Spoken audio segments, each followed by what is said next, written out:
यहाँ पर हमारे पास एक समकोण त्रिभुज है, त्रिभुज डब्ल्यू एक्स वाई, जहाँ पर जो कोण x है वो एक समकोण है।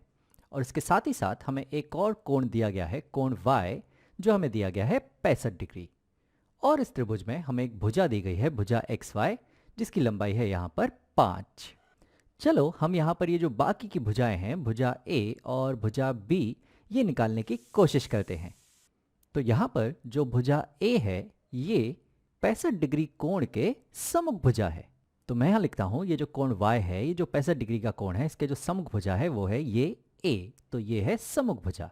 और ये जो भुजा है, भुजा एक्स वाई, जो हमें दी गई है 5, ये इस 65 डिग्री कोण के संलग्न भुजा है। तो मैं यहाँ लिखता हूँ कि ये जो कोण y है, जो 65 डिग्री का कोण है, उसके लिए ये जो उसकी संलग्न भुजा है ये, तो ये हो गई इसकी संलग्न भुजा। और इस त्रिभुज में जो सबसे बड़ी भुजा है वो है ये भुजा बी, जो 90 डिग्री के सम्मुख वाली भुजा है, जिसे हम कहते हैं कर्ण। तो ये भुजा बी हो गया हमारा कर्ण। अब यहाँ पर इस त्रिभुज में हमें इस 65 डिग्री के संलग्न भुजा पता है जो है 5, और हमें इस 65 डिग्री की सम्मुख भुजा ए और कर्ण बी ज्ञात करना है।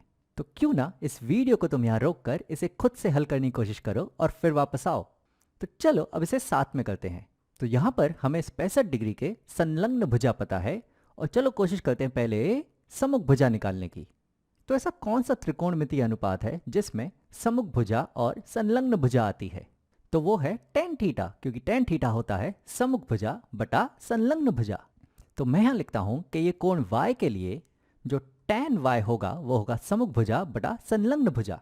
अब कोण y हमें दिया गया है 65 डिग्री, तो मैं यहाँ लिखूंगा कि ये होगा tan 65 डिग्री, जो बराबर होगा सम्मुख भुजा, इसके सम्मुख भुजा है a, तो यहाँ आ जाएगा a बटा संलग्न भुजा, इसकी संलग्न भुजा है ये 5, तो यहाँ आ जाएगा 5। अब अगर मुझे a का मान चाहिए तो यहाँ पर मुझे 5 नहीं चाहिए होगा, तो एक काम करता हूँ, मैं दोनों तरफ समीकरण के 5 से गुणा कर देता हूँ। तो यहाँ 5 कट जाएगा और यहाँ आ जाएगा 5 गुणा tan 65 डिग्री। तो यहाँ आएगा हमारे पास 5 गुणा tan 65 डिग्री, ये बराबर होगा a के। तो यानी कि a का मान हमें यहाँ मिल रहा है वो है 5 गुणा tan 65 डिग्री।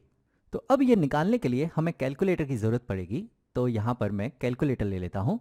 सबसे पहले हम निकाल लेते हैं कि tan 65 डिग्री क्या होता है।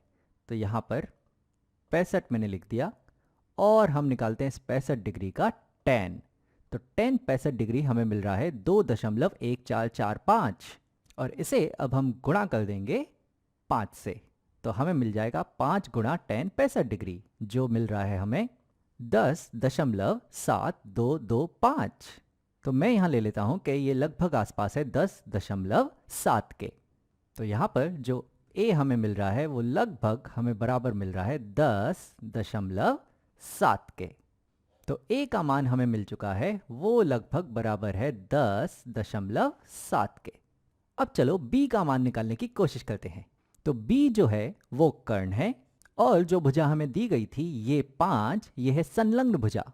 तो अब हमें ऐसा त्रिकोणमितीय अनुपात सोचना है जिसमें संलग्न भुजा और कर्ण आते हो, तो वो है cos थीटा, क्योंकि cos थीटा होता है संलग्न भुजा बटा कर्ण। तो यहाँ पर इस कोण y के लिए मैं यहाँ लिखता हूँ कि जो cos y होगा वो होगा संलग्न भुजा बटा कर्ण। अब जो y है वो है 65 डिग्री, तो मैं यहाँ लिखता हूँ कि हमें मिलेगा जो cos 65 डिग्री है वो बराबर होगा संलग्न भुजा, यानी कि यहाँ पर है 5 बटा कर्ण, जो है यहाँ पर b। अब यहाँ पर मुझे b का मान चाहिए, तो यहाँ पर मैं दोनों तरफ b से गुणा कर दूंगा, तो यहाँ b कट जाएगा और यहाँ b आ जाएगा, और फिर मैं दोनों तरफ cos 65 डिग्री से विभाजित कर दूंगा, तो cos 65 डिग्री यहाँ से कट जाएगा और यहाँ आ जाएगा। तो हमें यहाँ पर b का मान मिलेगा, ये होगा 5 बटा cos 65 डिग्री। तो चलो इसे हल करने के लिए भी हमें यहाँ पर कैलकुलेटर की ज़रूरत पड़ेगी। तो यहाँ पर ये आ गया हमारा कैलकुलेटर। तो यहाँ पर हमें 5 को विभाजित करना है cos 65 डिग्री से, या मैं कहूँ 5 को हमें गुणा करना है 1 बटा cos 65 डिग्री से। तो चलो पहले cos 65 डिग्री निकाल लेते हैं। तो यहाँ पर मैं लिखता हूँ 65, और फिर हम निकाल लेते हैं इस 65 का cos, तो ये हो जाएगा cos 65 डिग्री, जो है 0.4226। अब इस cos 65 डिग्री का मैं व्युत्क्रम ले लेता हूँ, तो ये हो जाएगा 1 बटा cos 65 डिग्री, तो हमें यहाँ पर 1/cos65 डिग्री मिल चुका है। इसे हम गुणा कर देते हैं 5 से, तो ये गुणा हो जाएगा 5 से, यानी कि हमें मिलेगा 1/cos65 डिग्री पूर्ण गुणा 5, यानी कि यह है 5/cos65 डिग्री, जो हमें मिल रहा है 11.831, यानी कि b हमें लगभग बराबर मिल रहा है 11.8 के। तो मैं यहाँ लिखता हूँ कि जो b है वो हमें लगभग बराबर मिल रहा है 11.8 के। तो यहाँ पर b का भी मान हमें मिल चुका है, वो लगभग बराबर है 11.8 के। तो यहाँ पर हमने इस त्रिभुज की सारी भुजाएं ज्ञात कर ली। ये एक कोण रह गया है, कोण W, चलो ये भी ज्ञात कर लेते हैं। तो यहाँ पर हम जानते हैं कि किसी भी त्रिभुज के सभी आंतरिक कोणों का जो योगफल होता है वो होता है 180 डिग्री। तो यहाँ पर मैं लिख सकता हूँ कि W धन x धन y बराबर होगा 180 डिग्री के।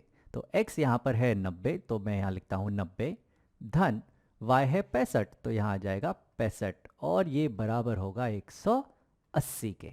अब 90 धन 65 हो जाएंगे 155, तो यहाँ आएगा W धन 155 बराबर होगा 180 के। अब अगर हमें W का मान चाहिए तो दोनों तरफ 155 से घटा देंगे, तो यहाँ 155 चला जाएगा और यहाँ आ जाएगा 180 ऋण 155, तो W हमें बराबर मिलेगा 180 ऋण 155, जो बराबर होगा 25 के, यानी कि कोण W जो है वो है 25 डिग्री।